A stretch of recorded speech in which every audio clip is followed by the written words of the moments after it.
moi je fais la réflexologie palmaire et le massage Hama-assis. Est-ce que tu peux nous expliquer ce que c'est? La réflexologie, c'est des petits mouvements qu'on exerce sur des zones réflexes. Donc là, moi, c'est palmaire, donc c'est sur les mains. Et donc, nos mains sont comme le miroir de notre corps. Donc, la main gauche va représenter la partie gauche de notre corps et la main droite, la partie droite de notre corps. Donc, vous coupez le corps en deux. Et donc, sur nos mains, est représenté les organes et les systèmes. Donc, il y a un peu plus de 3000 terminaisons nerveuses sur nos mains. Et donc, grâce à l'acupression qu'on peut exercer sur les mains, on apporte un bien-être, un soulagement, ça soulage les douleurs, les maux, donc à travers ces petits mouvements. Et les gens qui viennent te voir, pour quelle raison ils viennent te voir par rapport à ta spécialité? Ils viennent pour être soulagés sur de certaines douleurs. Ça peut être un problème de foie, et ça peut être des soucis de tendinite, des migraines, des troubles du sommeil, du stress. Ça marche très bien sur le stress. Pour plein de petites choses en fait. Attention, ce n'est pas de la médecine, c'est de la médecine douce.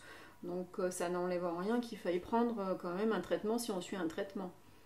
Et la réflexologie, une seule séance ne suffit pas.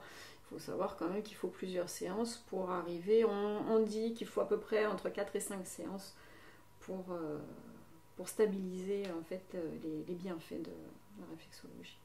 Donc tu travailles que sur la main en fait, c'est ça? Moi je travaille que sur les mains, ouais. Mais il existe la réflexologie plantaire, donc pour les pieds, faciale et auriculaire. Et le massage Hama? Et le massage Hama, c'est de l'acupression sur le dos, les bras, les mains, la tête et la nuque. Donc c'est plusieurs mouvements avec le poids du corps, qui est exécuté avec le poids du corps sur le client, qui apporte une détente profonde. Voilà. En 15-20 minutes à peu près, ça dure. Comment t'es venue l'idée de faire ça? Une reconversion totale. En fait, au moment où j'ai quitté les établissements Bessier et Bis, je me suis dit je voudrais travailler, je voudrais apporter du bien-être dans les entreprises en fait. Je trouvais qu'il y avait beaucoup de pression dans les entreprises et que les salariés très souvent, soit il y avait des dépressions, ils n'étaient pas bien en fait, trop stressés par la pression, anxieux, angoissés, aller travailler avec la boule au ventre et tout ça. Donc du coup je me suis dit, au départ, je veux apporter quelque chose dans les entreprises. Et donc j'ai cherché ce que je pouvais apporter.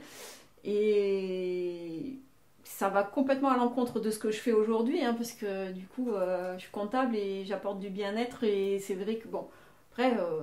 pourquoi pas, enfin, on peut tout faire ensemble. Moi, je me suis dit, j'ai trouvé le massage assis Hama, qui est vraiment un massage pour déstresser, ça lâche des endorphines et en fait, on est dans un état de bien-être profond, mais qui redonne de la vitalité, plein d'énergie après. Donc en fait, ça permet d'être concentré, d'avoir une bonne communication, d'être plus efficace, plus productif après un massage Hama. Donc du coup, tout est bénéfique pour l'employeur et pour le salarié. Donc il faut trouver des entreprises vraiment qui sont ouvertes au bien-être de leurs salariés. Parce que vraiment, il y a vraiment un intérêt, en tout cas avec le massage Hama, ça dure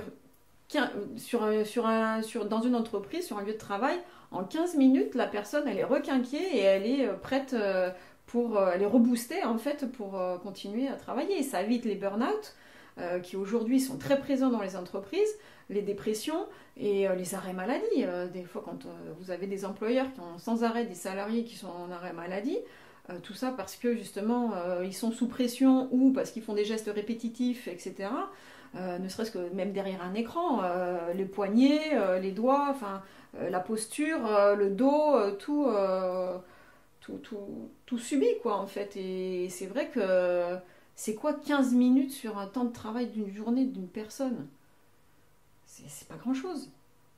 Donc, pour moi, je pense que les employeurs devraient prendre soin de leurs salariés s'ils veulent qu'ils apportent du travail productif. Aujourd'hui, les gens, en général, que ce soit dans une entreprise ou pas, font beaucoup appel au massage de bien-être en institut. Pas de massage de médecine douce le massage en médecine douce va travailler en profondeur et va avoir un aspect thérapeutique. Alors qu'un massage en institut, on fait le massage pendant une demi-heure, une heure, on est bien, on est détendu, mais après, il n'y a plus rien. Le massage en médecine douce, lui, il va travailler sur le long terme. Donc, les gens ne connaissent pas encore assez la médecine douce et du coup s'arrêtent à l'aspect physique. Donc, vont chez le coiffeur, chez l'esthéticienne, vont se faire masser dans un institut, mais après, leur bien-être profond à long terme, et ils n'y pensent pas. Donc, pour eux, mettre de l'argent là-dedans, pour eux, ils n'y voient pas d'intérêt, parce qu'ils ne connaissent pas. Voilà, faut le souligner quand même, c'est parce qu'ils ne connaissent pas assez la médecine douce, donc eux, ils vont vers ce qui se fait de plus connu. Donc, je veux me faire belle ou beau, hein, parce que c'est ouvert aux hommes également. Mais voilà, je me fais épiler et je me fais coiffer, je me fais les ongles, et voilà. C'est l'apparence physique qui prime aujourd'hui que le bien-être intérieur. Mais c'est bien qu'il précise cette notion de bien-être intérieur. Oui. La médecine douce, c'est vraiment du bien-être mental et physique. Et quand je dis physique, c'est vraiment le physique intérieur. Donc pour les douleurs internes. Pour être bien, donc le stress, ça va être mental. Mais tout ce qui est les douleurs, des douleurs au foie, enfin tout ce qui est organes, tout ce qui est musculaire, squelettique, c'est des douleurs internes. Et tout ça, on le subit tous au quotidien, que ce soit dans la vie privée ou au travail. Au travail, on a des gestes qui sont répétitifs, hein, donc du coup, ça use l'ossature, les muscles. Tout ce qui est médecine douce, c'est là pour aider ces problématiques. Et c'est pas un massage en institut ou un coiffeur qui va faire que on est mieux mentalement. Enfin, mentalement, si, parce que ça aide psychologiquement, vu qu'on se sent bien physiquement. Après un passage chez le coiffeur ou chez l'esthéticienne, on va se sentir bien physiquement, mais intérieurement, ça fonctionne pas. Ça soulage pas les douleurs intestinales, par exemple.